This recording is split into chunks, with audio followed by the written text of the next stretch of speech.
आम आदमी को सहायता नहीं दे पा रहे हैं, तो आपको अपनी कार्य प्रणाली में कहीं ना कहीं बदलाव करना होगा। सरकार को भी इस दिशा में शक्ति दिखाना होगी कि जो बैंक हमारे काम के नहीं, जनता के काम के नहीं है, तो हम उनके काम के नहीं। तो मगर अभी लगातार होता है कि पैसा आता है, आंख मूंद के बैंकों में चला जाता है, चाहे वो केंद्र का हो और चाहे राज्य सरकार की राशि हो। तो इन बैंकों का बाकायदा रिपोर्ट कार्ड बनना चाहिए और उसके आधार पर उनके आगे का जो पैसा है उनके खातों में जाना चाहिए, वरना खाते बदलने पर सरकार को ध्यान देना चाहिए। और क्योंकि आने वाले समय में सरकार को अब चुनावी मैदान में जाना है, ऐसे में अगर उपलब्धियां साथ नहीं होंगी तो दिखाने को क्या रहेगा, दिखाने के लिए भी कुछ चाहिए। प्रवीण जी, ये बैंक जो है वो रिजर्व बैंक के अधीन आते हैं और कहीं ना कहीं केंद्र सरकार का वित्त मंत्रालय इनके ऊपर होता है, तो केंद्र सरकार के वित्त मंत्रालय को भी इस मामले में समय समय पर निगरानी करनी चाहिए कि जो राज्य सरकार की भी योजनाएं हैं और केंद्र सरकार की योजनाएं, उसमें हितग्राहियों को कितना लोन दे रहे हैं, कितना रोक रहे हैं, कब पहुंचा, क्योंकि सख्ती बरतना बहुत जरूरी है। सरकार एक तरफ स्टार्टअप की बात कर रही है, स्वरोजगार की बात कर रही है, जब लोन ही नहीं मिलेगा तो स्टार्टअप और जो स्वरोजगार है ये तो आगे कदम बढ़ा ही नहीं पाएंगे। निश्चित रूप से देखिए, आप अगर देखें राज्य सरकार की बात करें चाहे केंद्र सरकार की बात करें, दोनों की योजनाएं काफी हैं। अभी बजट में वित्त मंत्री ने काफी कुछ स्वरोजगार को बढ़ावा देने के लिए बातें कही, उसमें जो नई रोजगार की बात करी है वो भी कहीं ना कहीं इन्हीं तरीकों के स्टार्टअप है उनसे जुड़े हुए हैं। मगर जब तक बैंक उदार नहीं होंगे, अपने कार्य प्रणाली लचीली नहीं करेंगे, ज्यादा उदार मन से जो है युवाओं को प्रोत्साहन नहीं देंगे, तब तक मुझे नहीं लगता कि कोई भी व्यवस्था जो है सफल हो पाएगी। व्यवस्थाएं सब जगह बनी हुई हैं, चाहे स्टेट की बात हो चाहे सेंट्रल की बात हो, व्यवस्थाएं हैं, मॉनिटरिंग की व्यवस्था भी है, अधिकारी बैठे हुए हैं।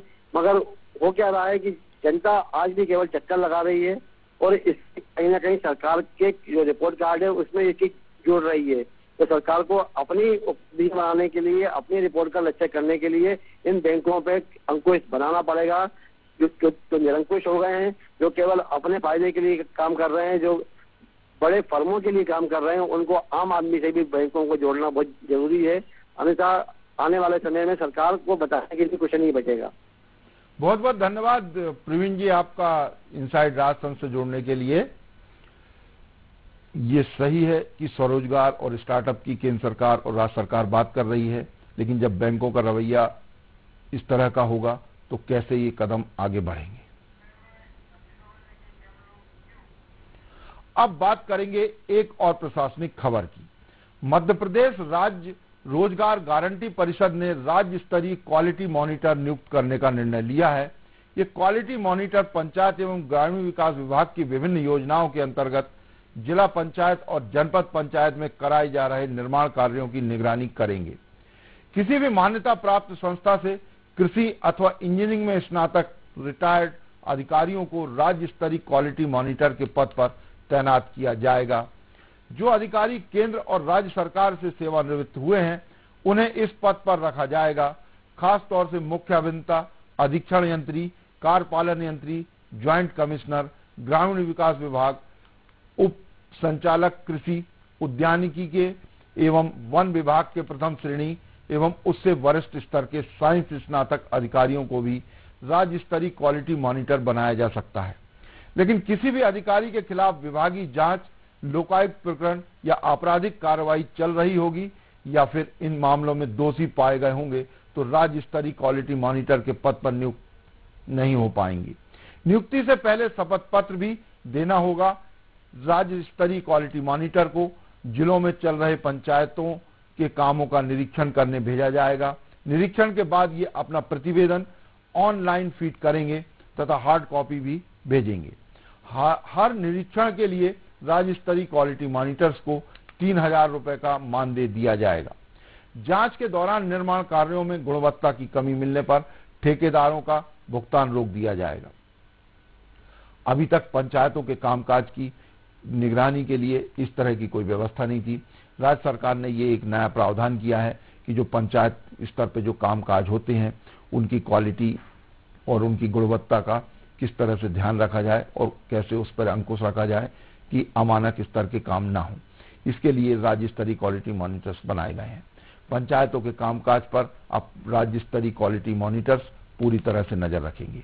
मध्य प्रदेश राज्य रोजगार गारंटी परिषद ने क्वालिटी मॉनिटर्स नियुक्त करने का निर्णय ले लिया है। इसके लिए कार्रवाई आगे बढ़ चुकी है। मान्यता प्राप्त संस्था से कृषि अथवा इंजीनियरिंग में स्नातक, जो साइंस स्नातक होंगे, वो इस पद पर नियुक्त हो पाएंगे। क्वालिटी मॉनिटर्स के लिए इसके लिए क्वालिफिकेशन तय कर दी गई है। मॉनिटर्स के लिए रिटायर्ड अधिकारियों को रखने में प्राथमिकता दी गई है। पहले जो जितने भी रिटायर्ड अधिकारी हैं उनको ही राज्य स्तरीय क्वालिटी मॉनिटर्स के पद पर रखा जाएगा, जिसमें खास तौर से इंजीनियरिंग के से जुड़े हुए कामों से जो रिटायर हुए अधिकारी उनको रखा जाएगा, जिसमें रिटायर्ड चीफ इंजीनियर, रिटायर्ड अधीक्षण यंत्री के अलावा कार्यपालन यंत्री, ज्वाइंट कमिश्नर स्तर के अधिकारी जो हैं उनको रखा जाएगा। इसके अलावा डिप्टी डायरेक्टर है, क्योंकि इंजीनियरिंग के अलावा कृषि और वन विभाग से जुड़े अधिकारियों को भी इसमें रखने का प्रावधान किया गया है। जो अधिकारी केंद्र और राज्य सरकार से सेवानिवृत्त हुए हैं उन्हें इस पद पर रखा जाएगा। इसके अलावा राज्य स्तरीय क्वालिटी मॉनिटर्स जिलों में कामों का निरीक्षण करने के लिए जाएंगे। ये बाकायदा इनको दौरा करने के लिए भेजा जाएगा।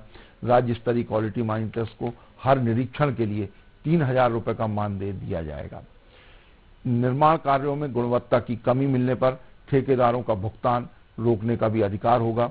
यदि जो राज्य स्तरीय क्वालिटी मॉनिटर्स हैं वो काम को गुणवत्ता का नहीं पाएंगे तो उनकी रिपोर्ट के आधार पर इनका भुगतान रोका जाएगा।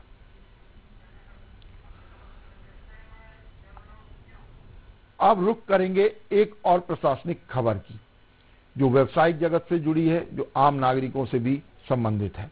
इलेक्ट्रिक वाहनों में बैटरी स्वैपिंग यानी बैटरी अदला बदली की शुरुआत मध्य प्रदेश के इंदौर, भोपाल, ग्वालियर और जबलपुर से होगी। इलेक्ट्रिक वाहनों को बढ़ावा देने के लिए केंद्र सरकार बैटरी स्वैपिंग पॉलिसी ला रही है। बैटरी स्वैपिंग की शुरुआत 2 व्हीलर से होगी। कार कंपनियों ने अब तक इस दिशा में खास रुचि नहीं दिखाई, जिससे कार की बैटरी स्वैपिंग की फिलहाल शुरुआत नहीं हो पा रही है। दरअसल बड़ी कार कंपनियां अपनी बैटरी टेक्नोलॉजी साझा करने से बचती हैं। बैटरी स्वैपिंग नीति लागू होने से देश में बैटरी स्टैंडर्डाइजेशन शुरू होगा। सभी गाड़ियों में एक ही आकार और क्षमता वाली बैटरी लगाई जाएंगी। बैटरी स्वैपिंग से इलेक्ट्रिक वाहनों को लंबी दूरी तय करने में आसानी होगी। स्वैप स्टेशन दरअसल एक पॉइंट या एटीएम जैसी ऑटोमेटेड यूनिट होगी, जिसमें 6 बैटरियां रखी होंगी। उन्हें किसी स्टोर से अटैच किया जाएगा या स्वतंत्र रूप से स्थापित किया जाएगा। ये स्वैप स्टेशन 24 घंटे खुले रहेंगे। बैटरी स्वैपिंग के लिए एक मासिक सदस्यता शुल्क देना होगा, जो लगभग 650 से 700 रुपए मासिक हो सकता है। इसके अलावा हर बार चार्ज बैटरी लेने के लिए 35 रुपए वाहन चालकों को देना होंगे। फुल चार्ज बैटरी से औसतन 60 से 70 किलोमीटर तक एवरेज मिलता है। इलेक्ट्रिक व्हीकल ऊर्जा का स्वैपिंग स्टेशन मध्य प्रदेश के इंदौर में स्थापित करने का काम शुरू भी हो गया है। इसके अलावा भोपाल, ग्वालियर और जबलपुर में ये स्वैपिंग स्टेशन लगाने की तैयारी चल रही है, जबकि जैब का स्वैपिंग स्टेशन इंदौर और भोपाल में स्थापित किया जाएगा। इन कंपनियों के साथ देश के अन्य शहरों में वोल्टअप, सन मोबिलिटी, लिथियम पावर और आमरा राजा कंपनी के electric vehicle battery swapping station लगाए जाएंगे। ये इलेक्ट्रिक वाहनों को बढ़ावा देने के लिए शुरुआत हो रही है। मध्य प्रदेश के जो बड़े शहर हैं वहां से इसकी शुरुआत की जा रही है। इलेक्ट्रिक वाहनों में बैटरी स्वैपिंग की शुरुआत मध्य प्रदेश के जो बड़े शहर हैं इंदौर, भोपाल, ग्वालियर और जबलपुर से होगी। यहाँ के वाहन चालकों को बैटरी स्वैपिंग की सुविधा मिलेगी। बहुत जल्दी ये काम शुरू हो जाएगा। बैटरी स्वैपिंग में बैटरी की अदला बदली की जाती है। डिस्चार्ज होने पर जो स्वैपिंग स्टेशन है वहां पर जाकर बैटरी बदली जा सकती है। इलेक्ट्रिक वाहनों को बढ़ावा देने के लिए केंद्र सरकार बैटरी स्वैपिंग की पॉलिसी ला रही है। बैटरी स्वैपिंग की शुरुआत 2 व्हीलर से की जाएगी। कार कंपनियों ने बैटरी स्वैपिंग की दिशा में फिलहाल कोई रुचि नहीं दिखाई है, इसलिए कार की बैटरी स्वैपिंग का काम अभी नहीं हो पा रहा है। दरअसल कार कंपनियों की बेरुखी से कार की बैटरी स्वैपिंग की शुरुआत नहीं हो पा रही है। बड़ी कार कंपनी अपनी बैटरी की जो टेक्नोलॉजी है उसको साझा करने से बचती हैं। यही कारण है कि कार की जो बैटरी स्वैपिंग का काम अभी आगे नहीं बढ़ पा रहा है। बैटरी स्वैपिंग नीति लागू होने से देश में बैटरी स्टैंडर्डाइजेशन शुरू होगा। स्टैंडर्डाइजेशन से सभी गाड़ियों में एक ही आकार और क्षमता वाली बैटरी लगाई जाएंगी, जिससे बैटरी स्वैपिंग स्टेशन से बैटरी को बदलने में किसी तरह की कोई दिक्कत नहीं होगी। सभी बैटरियां एक ही प्रकार की होंगी। बैटरी स्वैपिंग से इलेक्ट्रिक वाहनों को लंबी दूरी तय करने में आसानी होगी। डिस्चार्ज होने पर इनको बदला जा सकेगा। स्वैप स्टेशन एक पॉइंट या एटीएम जैसी ऑटोमेटेड यूनिट रहती है। स्वैप स्टेशन में 6 बैटरियां रहेंगी जो डिस्चार्ज बैटरी होने पर बदली जा सकेंगी, और जो डिस्चार्ज बैटरी वहां रखी जाएगी वो कुछ ही समय बाद चार्ज हो जाएंगी। स्वैप स्टेशन को किसी स्टोर से अटैच करेंगे या स्वतंत्र रूप से स्थापित किया जाएगा। सभी स्वैप स्टेशन 24 घंटे खुले रहेंगे। कभी भी कोई वाहन चालक इन स्वैप स्टेशन पर जाकर बैटरी को बदल सकता है। बैटरी की स्वैपिंग के लिए मासिक सदस्यता शुल्क निर्धारित किया जाएगा। मासिक शुल्क 650 से 700 रुपए रखे जाने की संभावना जताई जा रही है। हर बार बैटरी चार्ज बैटरी है उसको लेने पर वाहन मालिकों को 35 रुपए का चार्ज देना होगा। फुल चार्ज बैटरी से 60 से 70 किलोमीटर का एवरेज मिलता है, इसलिए स्वैप स्टेशन भी बहुत नजदीक बनाने की जरूरत नहीं पड़ेगी। ये जैप का स्वैपिंग स्टेशन भोपाल, ग्वालियर और जबलपुर में लगाने की तैयारी चल रही है। आने वाले दिनों में वाहन चालकों को बैटरी की अदला बदली की सुविधा मिल जाएगी। अब बात करेंगे एक खास सेगमेंट चलते चलते की, जिसमें राजनीति या ब्यूरोक्रेसी के क्षेत्र में चर्चित प्रसंग की बात की जाती है। तो आज भी ब्यूरोक्रेसी से जुड़ा एक प्रसंग खासा चर्चा का विषय बना हुआ है। आमतौर पर मंत्रियों को यह कहते हुए सुना और देखा गया है कि विभाग में पदस्थ अफसर उनकी नहीं सुनते। जब भी इन मंत्रियों की मुख्यमंत्री से मुलाकात होती है तो पहली शिकायत अपने विभाग के प्रमुख सचिव और सचिव या फिर कमिश्नर और संचालक के बारे में ही की जाती है। लेकिन मध्य प्रदेश की सरकार में एक मंत्री ऐसे भी हैं जिनके महकमे में पदस्थ अफसर वहां से 9-2-11 होने की जुगाड़ ढूंढते रहते हैं। जिन आईएएस अफसरों को भनक लगती है कि मंत्री जी के विभाग में उनकी पदस्थापना हो सकती है तो वे पहले ही एड़ी चोटी का जोर लगाकर पोस्टिंग कहीं और करवाने की जुगाड़ ढूंढने लगते हैं। कई अफसर सफल होकर कहीं और चले जाते हैं। जो असफल हो जाते हैं उन्हें मजबूरन मंत्री जी के साथ उनके विभाग में काम करने का अनुभव मिलता रहता है। दरअसल मंत्री जी तेज तर्रार स्वभाव की हैं। मंत्री जी के पास 2 विभागों की कमान है। पिछले 1.25 साल जो अवधि गुजरी है उसमें उनके एक विभाग में 3 संचालक बदल चुके हैं, जबकि दूसरे विभाग में 4 सचिव के तबादले हो गए। अभी तक तो आप समझ ही गए होंगे कि बात किस मंत्री की हो रही है। फिर भी दर्शकों की सुविधा के लिए बताते चलें कि मंत्री जी महिला हैं और घुड़सवारी का शौक है। भाजपा की हर सरकार में वे मंत्री की कुर्सी पर बैठती हैं।